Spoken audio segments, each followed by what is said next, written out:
시장은 다시 저점을 확인하고 있는 국면에 접어든 것 같습니다. 이런 흐름에서 투자자 여러분들이 어떻게 해야 될지 3인의 전략에서 그 고민을 함께 해보도록 하겠습니다. 오늘 이 시간에는 머니투데이 방송의 이학영 전문위원, 주식투자연구소의 박준호 소장 두 분 함께 하십니다. 두 분 안녕하십니까? 네, 안녕하세요. 예, 시장 참 어려운데요. 먼저 시장의 중심이 되는 키워드를 하나씩 확인해 보도록 하겠습니다. 먼저 5위부터 3위까지 키워드를 화면을 통해서 확인해 보도록 하겠습니다. 오늘의 5위 키워드는 외환 보유액 3천억 달러 턱걸이입니다.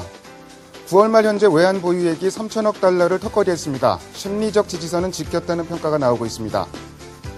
4위 키워드는 건설주 동반 급락입니다. 건설주 주가가 이틀째 급락하고 있습니다. 그 원인과 향후 주가 전망에 대해서 알아보도록 하겠습니다. 3위 키워드는 애플 아이폰 4S 공개입니다. 애플의 신제품은 아이폰 5가 아닌 아이폰 4S였습니다. 우리 IT 업체에 미칠 영향력에 대해서도 알아보도록 하겠습니다.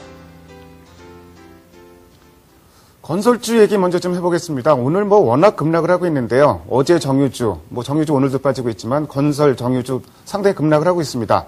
루머가 많이 나옵니다. 국내 PF 관련 얘기도 나오고, 실적 얘기도 나오고, 중동 지역, 익스포저 얘기까지 나옵니다. 근데 가장 그나마 좀 설득력 있게 들리는 부분이 최근에 유가가 급락하면서 중동 지역의 발주가 줄어들거나 아니면 그 발주 자체가 연기되거나 이럴 가능성이 있다. 이런 우려갑니다. 이런 얘기가 가장 설득력 있게 좀 들리곤 있는데요. 박준호 소장님께서는 글쎄요, 건설주 좀 어떻게 보시고, 지금 건설주 들고 계신 분들 굉장히 답답하실 것 같은데 좀 어떻게 대처해야 될까요? 예, 세 가지 요인이 지금 다 작용하고 있는 것 같습니다. 방금 말씀하신 대로 국내 건설 경기 부진, 어닝에 대한 기대치가 지금 아마 조금씩 가시화되고 있지 않나. 실망 기대가 가시화되고 있는 것 같고, 그 다음에 가장 중요한 것이 국제유가 하락으로 인해서 추가 수주에 대한 우려, 이런 것들이 한꺼번에 지금 작용하고 있다고 봐야 되겠습니다. 사실 그동안 건설주는 국내 경기가 굉장히 부진함에도 불구하고 중동에 대한 수주로 견뎌왔습니다. 그리고 또 실질적으로 경기주보다 훨씬 최근에 견조한 흐름을 이어왔던 것인데, 아마 최근의 급락 상황은 국제유가가 이제 본격적으로 하강의 조짐이 나오고, 이것은 경기 둔화의 우려감과 건설 수주 감소를 예고하는 것이고, 지금 거기다가 3분기 실적이 아마 지금 해외 수주에서 상당히 기대를 하고 있었지만 기대치를 만족을 못 시킬다라는 그런 그 내부 정보가 지금 작용하고 있을 가능성이 굉장히 높다. 저는 그렇게 보고 있습니다. 네, 건설주 실적도 부담되고 일단은 해외 쪽, 사실 건설 쪽 대형 건설사 얘기하면서 해외 수주 얘기를 좀 많이 했었는데요. 유가가 떨어지니까 지금 정유주뿐만 아니고 건설주 쪽에도 그 영향이 다시 미치는 좀 이런 상황으로 좀 이해하시면 될 것 같습니다. 다음으로 이제 아이폰 4S 얘기 좀 해보겠습니다. 아이폰 4S, 5가 나올 것 같았는데 4S가 나왔고요. 이제는 더 이상 혁신적인 기술이 없지 않느냐 이런 얘기도 나오고, 잡스가 퇴진하면서 이제는 잡스 효과는 없다 이렇게까지 얘기 나오고, 사실 오늘 시장에서 보더라도 급락하는 와중에도 LG전자라든지 삼성전자는 비교적 선전은 하고 있습니다. 글쎄요, 이학영 위원님께서는 글쎄 아이폰 4S 이거 나온 게 좀 IT주에, 국내 IT주에 어떤 영향을 미칠지, 또 이제 시기적으로 이제 내일이면 이제 삼성전자의 3분기 실적 가이던스가 발표되는데요. 어닝 시즌 관련해서 IT주 어떻게 해야 되는지 그것도 다시 한번 좀 짚어주십시오. 네, 아이폰 5가 나올 것으로 많이 기대를 했고요. 그에 대한 어떻다 기대가 많았었는데, 아이폰 4S가 나왔습니다. 상당히 비판적으로 얘기하는 사람들에게도 일리가 있죠. 왜냐하면 바뀐 것이라고는 조금 소프트웨어 업그레이드 하는 거 있을 것이고요. 그냥 한 것은 A5인가요? 칩이 바뀌었다 그래갖고요. 속도가 상당히 빨라졌다. 그렇지만 이미 아이패드 2에 썼던 것이기 때문에 전혀 새로운 것은 아니고요. 음성 인식, 이런 거 얘기하는 분이 있는데요. 실제로 보면, 기대했던 사람들한테는 많은 실망이 있었던 건 사실입니다. 물론 미국 주가가 안 좋았지만은요, 오늘 장중에 5%나 빠졌거든요. 오늘 새벽에 마감된 미국 시장에서. 물론 이제 주가는 마이너스 0.56%까지인가요? 회복을 하면서 마감됐지만, 다분히 실망스러운 것은 사실입니다. 스티브 잡스가 할 때랑 상당히 달리요. 팀 쿡이 어떤 카리스마를 보여주지 못했다는 평가도 있고요. 부분별로 이제 다른 사람들이 설명을 했고요. 물론 그 OS에 대해서는 이제 5.0이 나와갖고 이제 다음 주에 이제 전격적으로 배포할 것으로 알려지고 있는데 다소 실망스러운 것은 사실입니다. 다만 저는 이렇게 보고 있습니다. 오늘 국내 증권사 레포트가 몇 군데부터 쏟아지고 있고요. 그래서 결국은 삼성전자나 LG전자나 여타 스마트폰을 만드는 회사들이 좋아진다는 얘기를 많이 하는데요.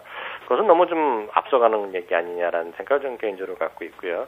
너무 좀 아전인수격으로 해석하는 것도 있다라고 생각하고 있습니다. 좀 장기적으로 봐야 될 거라는 생각 갖고 있고요.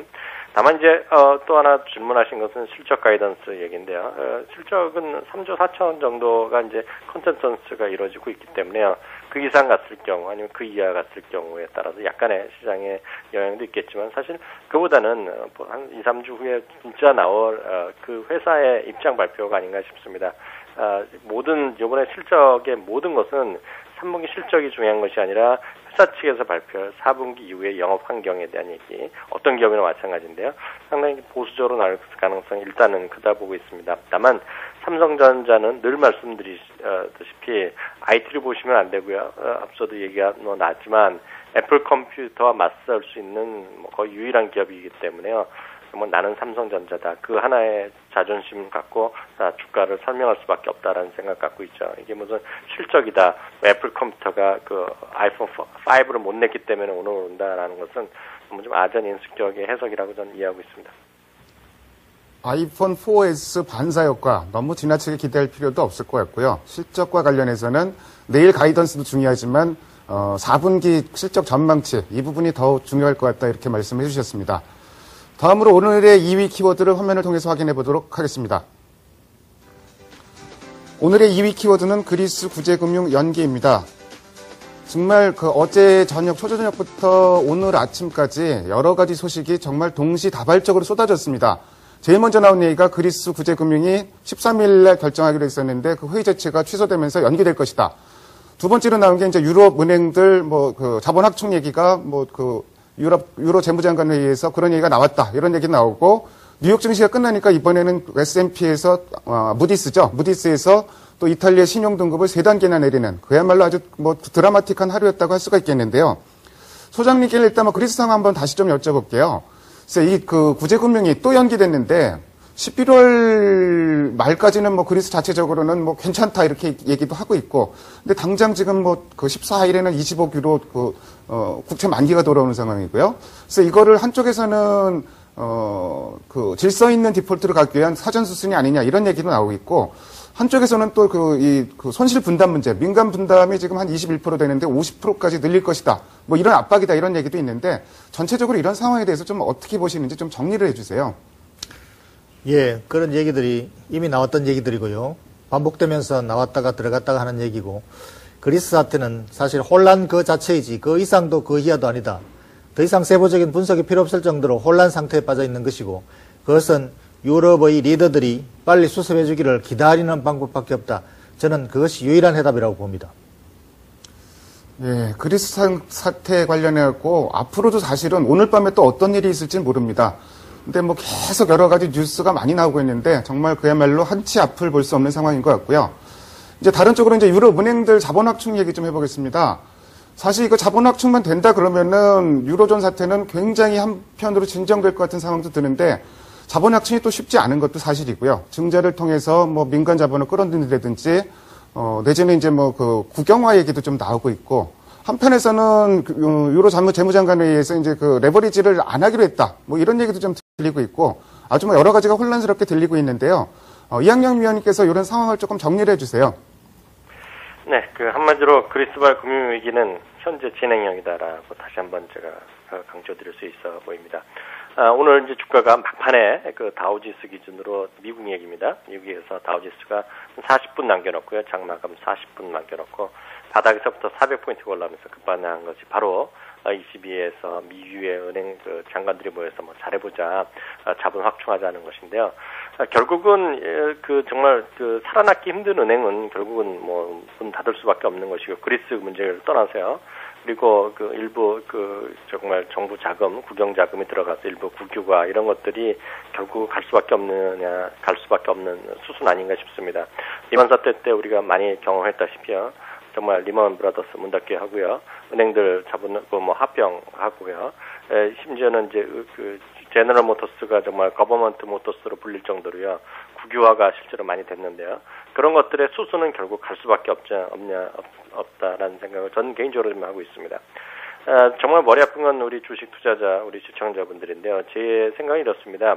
정말 초장기 투자자라 하면 한번 사고요. 정말 잊어버리시는 거죠. 뭐 삼성전자하고 현대차 사두시고 정말 몇 년이고 아니면 정말 안 보실 분, 자신 있는 분, 뉴스에 이런 거 다 안 보시면 하시고 이런 분들은 상관이 없겠지만은요. 웬만한 시청자분들이라면요. 좀 똑같은 생각 드릴 수밖에 없습니다. 지금은 매매를 자제하셔야 된다는 생각 갖고 있고요. 정말 저가 매수 이런 걸 얘기하는 건 정말 상당히 무책임하다는 생각을 갖고 있습니다. 조금 전에 이제 국유화 말씀을 하셨는데요. 사실 이 민간 손실 분할률을 높이면서 은행 자본을 민간 자본을 이용해서 은행 자본을 확충한다는 건 거의 불가능할 것 같은데 실현 가능성은 별로 높지 않다고 보시는 거죠? 쉽지 않은 거죠. 그리고 실제로 지금 돈을 누가 넣게 했습니까? 그렇기 때문에 과거 2008년 리만 사태 때도 정부 돈이 들어간 거죠. 궁극적으로 그 돈이 들어갔기 때문에 결국 정부의 지금 연방의 정부가 그렇게 적자를 헤매고 있는 것도 하나 요인이 됐겠지만 현실적으로 그건 나중에 문제고 지금 EU에서 돈을 넣을 사람은 누가 있겠습니까? 있는 돈도 빼자는 판인데요. 그렇기 때문에 쉽지 않고요. 레버리지 부분도 얘기 잠깐 하셨지만 독일에서 워낙 부정적으로 하기 있고 현실적으로 상당히 어려운 얘기라고 저는 이해하고 있습니다. 네, 말은 거창하게 유럽은행 자본 확충 좋은 얘기인 것 같은데 실질적으로 실현 방향이 제가 생각해도 국유화 말고는 그렇게 딱히 더 떠오르는 묘안은 좀 없는 걸로 좀 보여집니다. 자, 오늘의 마지막 1위 키워드를 화면을 통해서 확인해 보도록 하겠습니다. 오늘의 1위 키워드는 지수 낙폭 확대입니다. 지금 코스피 낙폭 40포인트 이상 다시 좀 확대되고 있는 모습입니다. 장 종반으로 갈수록 좀 분위기가 안 좋아지고 있는 상황이고요. 일단 밤 사이에 긍정적인 뉴스, 부정적인 뉴스 나왔는데 우리 시장은 일단 부정적인 뉴스에 더 민감하게 움직이는 것 같습니다. 이학영 위원께 요거 여쭤볼게요. 사실 미국 증시가 막판에 장 종반 1시간 정도 남기고 올라갔던 게 유럽 은행 자본 확충 얘기도 있었지만 그니스펀 의장 버냉키 의장입니다. 죄송합니다. 버냉키 의장 입에 따라서 좀 시장이 움직였던 면도 있는데 어떤 수단도 강구하겠다 이렇게 얘기를 하고 있는데 이른바 버냉키 효과를 다시 한번 기대해 볼 수 있을지 아니면 이거 반대로 생각해서 버냉키 의장이 그렇게 얘기했다는 거는 거꾸로 미국 경제가 생각보다 하강 속도가 빠르게 나타나는 걸 봐야 되는지 좀 어느 쪽으로 보십니까? 네, 말씀하신 대로 그런 일이 있었던 건 사실인데요. 사실 실제로 제가 그거를 라이브 방송을 계속 봤거든요. 근데 이게 뉴욕 시간으로 오전에 했습니다. 그렇기 때문에 실제로 그 당시에 주가 움직인 적도 없고요. 막판에 이제 파이낸셜 타임즈에서 앞서 얘기했던 유로존의 자본 확충 때문에 주가 급반등했죠. 벤 버냉키 때문에 오늘 주가 오른 것은 거의 없다라고 생각하고 있습니다. 실제 오늘 얘기한 것도요. 보름 전에, 한 달 전에, 2달 전에 벤 버냉키가 얘기한 거 제가 봤을 때 똑같은 얘기를 했습니다. 정말 어렵지만 원자재 가격 내려가면서 인플레이트 우려도 적어지고 완만하게나마나 성장할 것이다. 그리고 정말 지금 여러 가지 수단 했지만 어려워지면 또 강력한 수단을 강구할 것이고요. 우리 준비가 돼 있다는 얘기인데요. 예, 의원들의 반응도요. 약간 시큰둥했고요. 비판적인 얘기가 많이 나왔기 때문에요. 저는 벤 버냉키 의장의 물론 일은 열심히 하겠지만 그것 때문에 주가가 회복될 그거는 지금 그런 상황은 아니라고 저는 이해하고 있네요. 예. 저도 오후에 발표가 된 줄 알았는데 버냉키 의장이 그 발언을 오전에 하셨군요. 그래서 일단 버냉키 효과는 별 기대할 게 없다 이런 쪽으로 말씀을 하셨고요. 소장님께는 이제 이런 질문 드려보겠습니다. 지금 시장 저점 다시 확인하고 있는 과정인 것 같은데요. 전저점 1640포인트대 장중 전저점인데 붕괴 가능성도 일단 좀 열어놔야 되겠죠? 그렇습니다. 전저점이라는 큰 의미가 없어져 버렸고 지금 현재 차트상 기술적 분석으로는 약세장으로 이미 기울었다라고 봐야 될 것 같습니다. 주요 이평선이 모두 역배열 상태를 만들었죠. 그렇기 때문에 하강 속도가 문제이고 또 이것이 얼마나 펀더멘털이 빨리 해결해 주느냐가 문제이고 지금은 펀더멘털이나 기업 가치가 큰 의미가 없고 시장의 수급 요인, 심리 요인이 크게 작용하고 있기 때문에 이것은 유럽 사태와 연관되어 있고 이런 부분들이 시장을 여전히 약세장으로 지금 끌 수밖에 없다. 그래서 저는 개인들이 투자 전략으로는 역시 방어적 전략을 유지할 수밖에 없고 그렇다고 해서 지금 약세장으로 기울었다고 해서 지금 팔았다가 더 저가에 사겠다는 이러한 트레이딩 전략도 바람직하지 않아 보입니다. 이것저것 생각해도 참 요새 그 답이 없는 시장인 것 같은데, 뭐 시장이 분위기, 심리적인 영향도 상당히 많이 받고 있는데, 이 심리적인 불안감을 해소해 줄 만한 뭔가가 빨리 나오기를 좀 기대해 봅니다. 지금까지 5가지 키워드를 통해서 시장의 흐름을 살펴봤습니다. 오늘 두 분 말씀 잘 들었습니다. 감사합니다. 감사합니다.